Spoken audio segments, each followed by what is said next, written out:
வணக்கம் நேயர்களே, விஷன் 9 டிவிக்காக நான் உங்கள் லக்ஷ்மி நாராயணன். இப்போ நம்ம பார்க்க போகிறது வார ராசி பலன் 3ஆம் தேதியிலிருந்து 9ஆம் தேதி வரை எப்படி இருக்க போதும் பார்க்க போகிறோம்.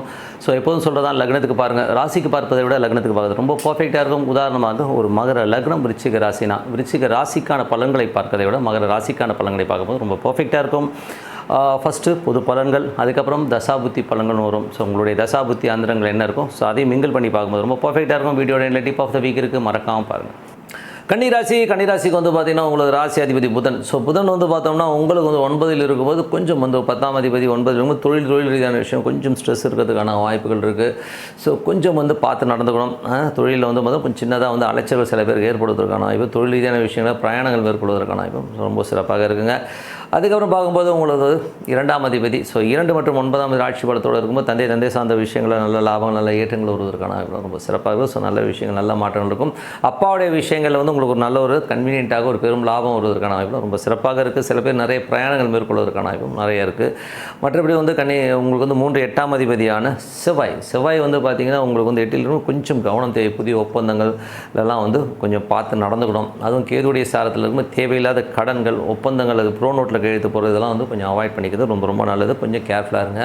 வீடு விற்பனை சொத்துகள் விற்பனை ஆகும்போது ஸோ பார்ட்டி கரெக்டாக இருக்கா அப்படிங்கிறத செக் பண்ணி வந்து விற்கிறது ரொம்ப நல்லது. ஏன்னா வந்து அந்த இடத்துல வந்து சின்னதாக லிட்டிகேஷன் வரலாம்.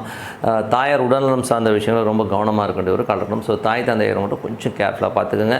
4ஆம் அதிபதியான 7ஆம் அதிபதியான குரு வந்து 9ல் இருக்கும்போது நல்ல விஷயங்கள் நல்ல மாற்றம் நல்ல ஏற்றங்கள் வருவதற்கான வாய்ப்பு ரொம்ப சிறப்பாக இருக்குது. ஸோ அதில் எந்த ஒரு மாற்றம் இல்லை. அதுக்கப்புறம் 5ஆம் அதிபதியான சனி வந்து 6ல் இருக்கும்போது வேலையில் நிறைய டஃப்பாக இருக்கும். ஸோ சின்ன டஃப்னஸ் இருந்தாலும் அதுக்கப்புறம் எல்லாமே சமாளித்து ஒரு பெரிய பேர் வருவதற்கான வாய்ப்பு ரொம்ப சிறப்பாக இருக்குது. அது மட்டும் இல்லாமல் இப்போ வேலையில் வந்து சில பேருக்கு வந்து வெளியூர் மாற்றங்கள் வருவதற்கான வாய்ப்பும் நிறைய இருக்குது. அது மட்டும் இல்லாமல் 5ஆம் அதிபதி வந்து உங்களுக்கு வந்து 9ல் இருக்கும்போது குழந்தைகள் வந்து பிரயாணங்கள் மேற்கொள்வதற்கான வாய்ப்புகள் இருக்குது. சில பேர் வந்து படிக்கிறதுக்காக வெளியூர் வெளிநாடு செல்வதற்கான வாய்ப்புகளும் ரொம்ப சிறப்பாக இருக்கும். குழந்தைகள் நான் சொல்கிறது குழந்தைகள் வந்து வெளிநாடு செல்வதற்கான வாய்ப்புலாம் ரொம்ப நல்லா இருக்குது. அதுக்கப்புறம் சில பெரியவர்களாக இருந்து வயது முதிர்ந்தவர்களாக இருந்தீங்கன்னா கொஞ்சம் ஆன்மீக சுற்றுலா செல்வதற்கான வாய்ப்பும் ரொம்ப நல்லா இருக்குங்க. ஸோ எல்லாமே ரொம்ப சிறப்பு தான்.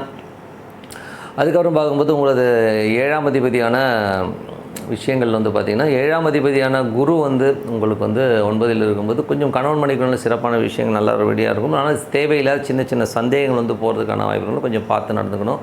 பார்ட்னர்ஷிப் சம்மந்தமான விஷயம் கொஞ்சம் கேர்ஃபுல்லாக நடக்கிறது ரொம்ப நல்லதுங்க. வேலை இல்லாதவர்களுக்கு வந்து வெளிநாட்டில் வேலை கிடைப்பதற்கான வாய்ப்புகள் நிறைய இருக்குது. வெளிநாடு வெளி மாநிலங்களுக்கு போவதற்கான வாய்ப்பு ரொம்ப சிறப்பாக இருங்க. மற்றபடி வந்து 10ஆம் அதிபதியான புதன் வந்து 9ல் இருக்கும்போது தொழில் ரீதியான விஷயங்கள் நிறைய அலைச்சல்கள் இருக்கும். பட் இப்போ போடுற எஃபோர்ட் வந்து நாளைக்கு வந்து ஒரு பெரும்பாலும் வருவதற்கான வாய்ப்பு ரொம்ப சிறப்பாக இருக்குது. 11ஆம் அதிபதி வந்து சந்திரன் வந்து சிறப்பான விஷயங்கள் நல்ல லாபங்கள் வருவதற்கான வாய்ப்பு ரொம்ப நல்லா இருக்குது. வாரத்தின் வந்து மிடில் வந்து புதன் வந்து பெரும் பணம் வருவதற்கான வாய்ப்புகளும் சில பேருக்கு இருக்குது. ஸோ அதுக்கப்புறம் எல்லாமே சிறப்பு தாங்க. அதுக்கப்புறம் உங்களுடைய 11ஆம் அதிபதி சந்திரனாக இருக்கும்போது நல்ல வளர்ச்சிகள் கிடைக்குங்க. ஸோ இதில் வந்து பார்த்திங்கன்னா கன்னிராசிக்காரர்களுக்கு வந்து சந்திரன் ஒவ்வொரு நாட்களிலும் வந்து நகர் நல்ல இடங்களுக்கு போகும்போது பெரும் வளர்ச்சி வருவதற்கான ரொம்ப சிறப்பாக இருக்குது. அதுக்கப்புறம் மற்றபடி உங்களுக்கு 12ஆம் அதிபதியான சூரியன் வந்து 9ல் இருக்கும்போது நிறைய பிரயாணங்கள் மேற்கொள்வதற்கான வாய்ப்பு, வெளிநாடு செல்வதற்கான வாய்ப்பு ரொம்ப நல்லா இருக்குது. ஸோ எல்லாமே ரொம்ப நல்லது தாங்க. ஸோ இதுவரை பார்த்து வந்து பொது பலன்கள். இப்போ வந்து பார்த்தீங்கன்னா தசாபதி பலன்கள் பார்க்கலாம். ஸோ தசாபதி பலன்கள் கன்னி லக்னமாக இருந்து சூரிய தசாபதி அதனால சூரியன் வந்து 12லிருந்து 9ல் இருக்கும்போது நிறைய பிரயாணங்கள் வெளிநாடு வெளி மாநிலங்கள் செல்வதற்கான வாய்ப்புகள் இருக்குது. சில பேர் வந்து தந்தை சார்ந்த விஷயங்களுக்காக கொஞ்சம் வந்து நம்ம செலவு பண்ணுறதுக்கான வாய்ப்புகள் நிறைய இருக்குங்க. மற்றபடி 2ஆம் அதிபதி மற்றும் 9ஆம் அதிபதியான சுக்கிரன், ஸோ 2 மற்றும் 9ஆம் அதிபதியான சுக்கிரன் வந்து ஆட்சி பலத்தோடு இருக்கும்போது வெளிநாட்டில் இருக்கவங்க தந்தை சார்ந்த சொத்துக்களால் வந்து பெரும் பணம் வருவதற்கான வாய்ப்பு நிறையவே இருக்குது. ஸோ ரொம்ப சிறப்பான விஷயம். 3 8ஆம் அதிபதியான செவ்வாய் வந்து உங்களுக்கு வந்து 8ல் வந்து ஆட்சி பலத்தோடு இருக்கும்போது கொஞ்சம் கவனம் தேவை. தேவையில்லாத வழக்குகள் தேவையில்லாத ஒரு விஷயங்களுக்காக ஒரு பெரிய கடன் வாங்குறது இதெல்லாம் வந்து தவிர்த்துக்கிறது ரொம்ப அவசியங்க. ஸோ அதெல்லாம் கொஞ்சம் பார்த்துக்குங்க.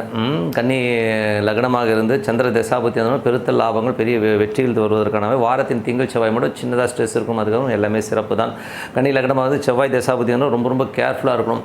தேவையில்லாத ஒரு விஷயத்தை வந்து கடனையோ ஒரு ப்ரோ நோட்டில் கையெழுத்து போட்டு ஒரு கடன் சார்ந்த விஷயங்கள் சிக்கல்களில் மாற்றுறதுக்கான வாய்ப்புகள் ரொம்ப கவனமாக இருக்கின்ற ஒரு காலகட்டங்கள். கன்னி லக்னமாக இருந்து ராகு தசாபதி 7ல் உள்ள ராகு வந்து புதனுடைய சாரத்தில் இருக்கும்போது கொஞ்சம் குழந்தைகள் விஷயங்களுக்காக கொஞ்சம் எக்ஸ்பென்ஸ் ஆகிறது, கொஞ்சம் கணவன் மனைவி வந்து கொஞ்சம் சுற்றுலா செல்வதற்கான வாய்ப்புலாம் ரொம்ப நல்லா இருக்குங்க. ஸோ அது ஒரு சிறப்பான விஷயங்கள் தான். கன்னி லக்னமாக வந்து குரு தசாபதி குரு வந்து 9ஆம் தேதி 7 9ன்ற போது நல்ல விஷயங்கள் நல்ல ஏற்றங்கள் வருவதற்கான வாய்ப்பெல்லாம் நல்லா இருக்குது. ஸோ நல்ல ஒரு வளர்ச்சி. அது மட்டும் இல்லாமல் சொத்துக்கள் சார்ந்த தந்தை தாயார் சம்பந்தமான விஷயங்கள் வந்து பெரும் சொத்து வருவதற்கான வாய்ப்புகளும் சில பேருக்கு இருக்குங்க. ஸோ அதெல்லாமே நல்லாயிருக்கு.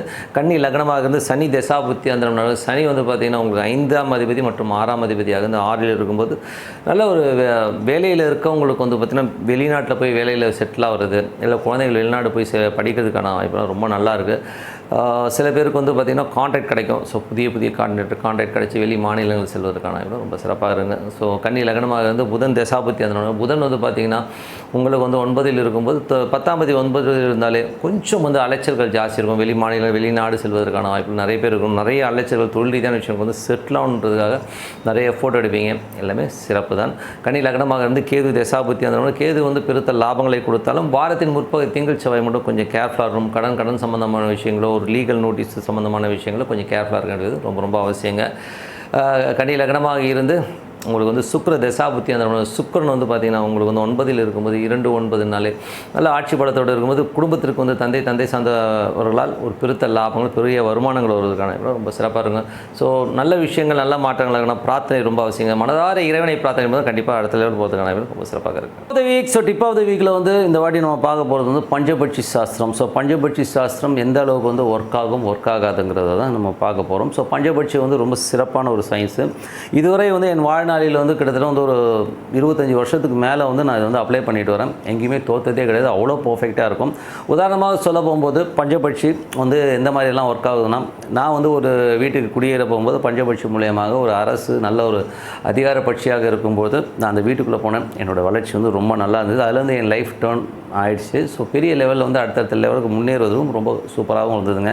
அதே மாதிரி பஞ்சபட்சி வந்து பார்த்திங்கன்னா ஒரு காலகட்டத்தில் ஒரு வேலைக்கு போய் நான் ஜாயின் பண்ணுறேன். ஏன்னா நான் வந்து சேல்ஸ் அண்ட் மார்க்கெட்டிங்கில் இருக்கும்போது வேறு ஒரு வேலைக்கு செல்லும்போது ஒரு நிர்பந்தம் ஏற்பட்டுச்சு. என்ன மாதிரி நிர்பந்தம்னா, அந்த படுபட்சி நாளில் வந்து நான் போய் ஜாயின் பண்ணணும் அப்படிங்கிற ஒரு காலகட்டத்தில் வந்து அந்த கம்பெனியில் போய் நான் ஜாயின் பண்ணேன். அந்த கம்பெனியில் ஜாயின் பண்ணி வச்சதே என் லைஃப் டைமில் வந்து அந்த படுபட்சிங்கிறது வந்து அது ரொம்ப மோசமான ஒரு நாள். அன்னைக்கு போய் அதை ஜாயின் பண்ணி வாழ்நாளில் வந்து அந்த மாதிரி கஷ்டத்தை அந்த கம்பெனியில் இருந்த மாதிரி கஷ்டத்தை நான் அனுபவிச்சதே கிடையாது. அவ்வளோ டென்ஷனையும் ஸ்ட்ரெஸ்ஸையும் வந்து கொடுத்துச்சு அந்த கம்பெனி. அது மட்டும் இல்லாமல் பொருளாதாரத்துலேயும் வந்து ஒரு பெரிய சரிவை கொடுத்துச்சுங்க. கிட்டத்தட்ட வந்து அந்த கம்பெனி விட்டு வெளில வரும்போது நிறைய சம் லேக்ஸ் வந்து நம்ம விட்டுட்டு வர மாதிரியான சூழ்நிலை உருவாக்கிடுச்சு. ஏன்னா வந்து அவ்வளோ காசு போயிடுச்சு. ஸோ என்னோட பெரிய ஒரு மன உளைச்சலை ஏற்படுத்து. ஸோ இந்த படுபட்சி காலகட்டத்தில் வந்து நம்ம எதுவுமே செய்யக்கூடாதுங்கிறத வந்து உணர்த்தினதும் அதுதான்.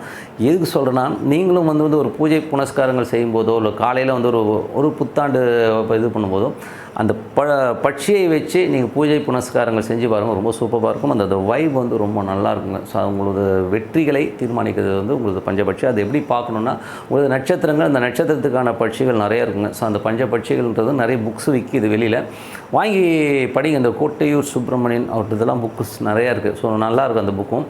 ஸோ அந்த மாதிரி புக்ஸை வந்து நீங்கள் படிக்கும்போது உங்களுக்கு வந்து அடுத்த லெவலில் வந்து அதை வந்து ப்ராக்டிஸ் பண்ணும்போது அதோடைய விஷயங்கள் என்னன்றது உங்களுக்கே புரியும்.